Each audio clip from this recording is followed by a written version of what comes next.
Hey guys, how's it going? So, this week hasn't been the best week in terms of the comics that I picked up, and they weren't the best. Probably only because that I missed so much, and going in on this without reading what happened beforehand is probably what happened. It's probably why I didn't enjoy these as much as I probably should have done or would have done. But yeah, without further ado, let's get into the reviews. Iron Fist issue 80. This is the last issue, and I probably didn't enjoy this as much, probably because I was kind of lost. Also, it was a very quick read. It's very much just a fight, and there's not much really to talk about. It's kind of just a fight, and then heroes fight a load of monsters, heroes win, and everyone's happy. And a character does die, but it didn't really feel that emotional when that character did die. And there's this character in it called Fat Cobra, and his mum, he brings his mum into the ring, because apparently she can fight as well, but she's just basically ripping the piss out of him for the whole thing. He's like, I don't want to save my mother, and his mum's like, I would rather die than be saved by an oaf like you, which is kind of funny. But yeah, it's just an underwhelming conclusion, and you really shouldn't conclude a series and have the final issue of a series in the middle of an event.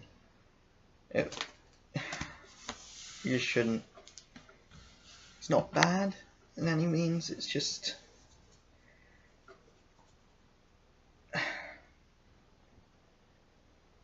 too much style, not enough substance.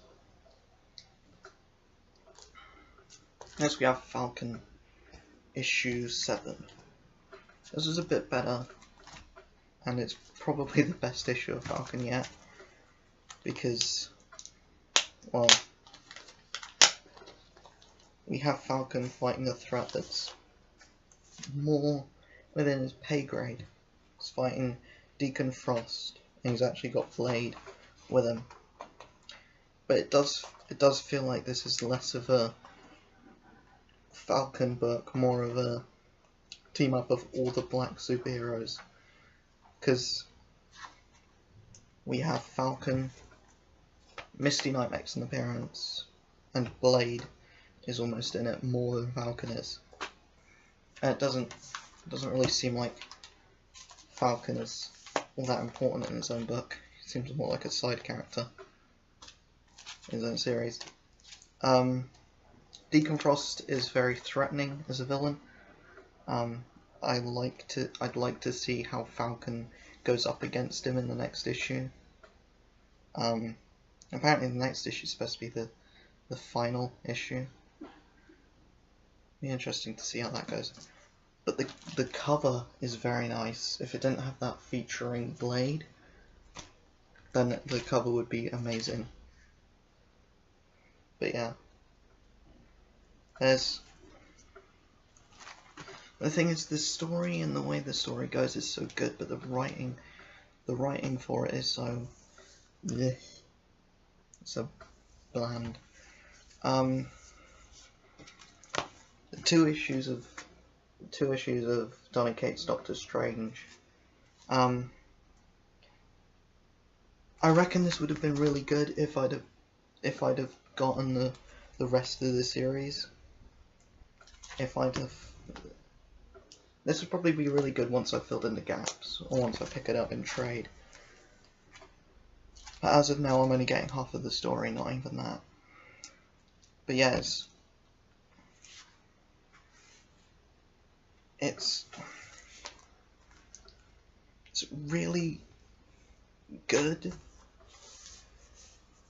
and it's kind of good how I could jump in and kind of understand what was going on, even though missing half of the event. Well, missing the whole event and half of the Doctor Strange stuff. But I could jump in and I understood everything that was going on. It was really fun, and it manages to be fun and serious at the same time. And it manages to it really felt, it was just a really good fun time. I'm guessing that if I pick up the whole Damnation event in one big trade, that event would be awesome, because these two are definitely awesome, and I really want to go back and read what I missed, but I might not be able to. So yeah, if the rest of Doctor Strange sticks with this quality, which it might not, because they're changing artists, they're changing writer. Mark Waid's going on it, and his Captain America run is not very good. So yeah. But yeah, the best of the week, if only because of the way this week panned out,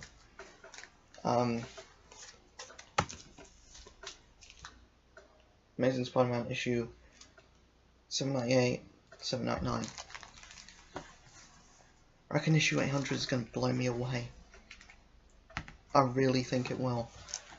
And Dan Slott's really going down swinging, isn't he?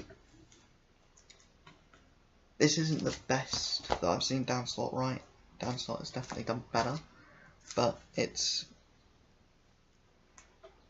just really good. And I know a lot of people are like, oh, the Red Goblin's a stupid concept, and oh, I don't like the Red Goblin. But come on, the design of the Red Goblin is really, really menacing in that. Really is. But basically, the Green Goblin Norman Osborn has found a way to get Green Goblin serum back after being cured of it. And in doing so, he has found the Carnage symbiote.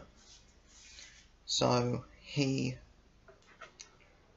has killed one of the old Goblin Kings, so that he's the only Goblin left. And he's basically just looking to mess up Spider-Man's life by killing everyone that Spider-Man loves. So this issue 798, is basically just a fight between the Green Goblin and Spider-Man, and it's really entertaining. The art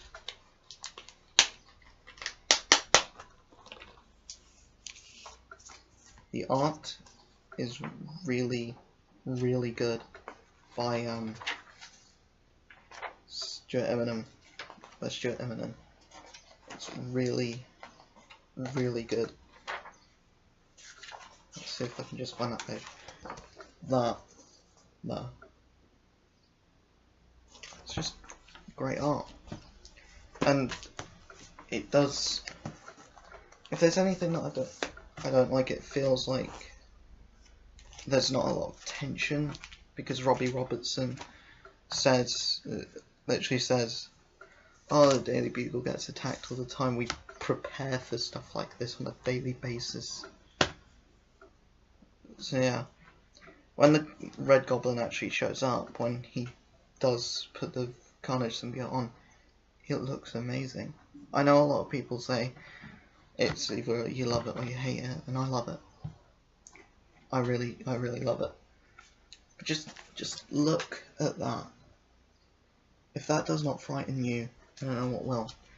In the second issue, Spider-Man's out of the picture because he's had his leg broken in the fight in the last issue. So he gets all of his other spider friends to to fight the Red Goblin for him. And of course, they don't do all too well. The only one that gets a couple of good licks in is Anti-Venom, Flash Thompson. But yeah, Spidey ends up going into the fight when everyone else is gone, and then Flash Thompson, whilst he is not powerful enough to actually stand up, he heals Spider-Man, and we see that his suit's kind of changing a bit. It's probably going to be the black suit,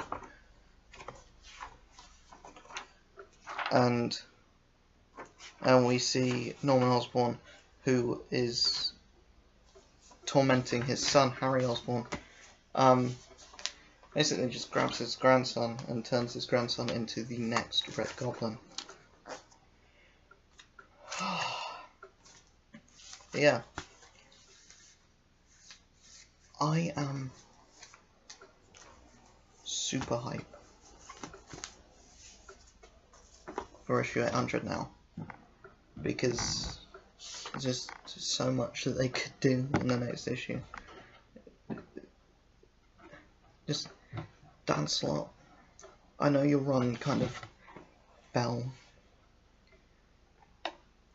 in quality by the end of it, but you are really starting to pick up now. And please, if you put the quality that you put into this, if you put the quality that you put into the Amazing Spider-Man in the early years into Tony Stark and Fantastic Four, into Iron Man and Fantastic Four, you could really blow everyone away. So this just shows how talented a writer Dan Slott is, how good he can be versus how good he has been over the last couple years. So yeah, it's been my reviews of the comics books that I picked up this week. Next week will probably be better, because, you know, there's a new #1 that came out. There's the Venom new #1. I don't know if Black Panther's coming out next week. I know there's a Hunt for Wolverine miniseries that's starting up, which I'm gonna be picking up. And there's the other half of the books that I've been missing. So that's Daredevil, Captain America, I think, and I'm not quite sure what else. Yeah, Daredevil, Captain America, Deadpool. I think that's it. There might be some Cable there as well. I don't know. But yeah, this week hasn't been that good. Hopefully next week's better. I don't know. Yeah. Make sure, if you like this video, give it a thumbs up. Subscribe if you haven't already. Go back and watch my whole video. And go and watch my Infinity War review as well. That was really good.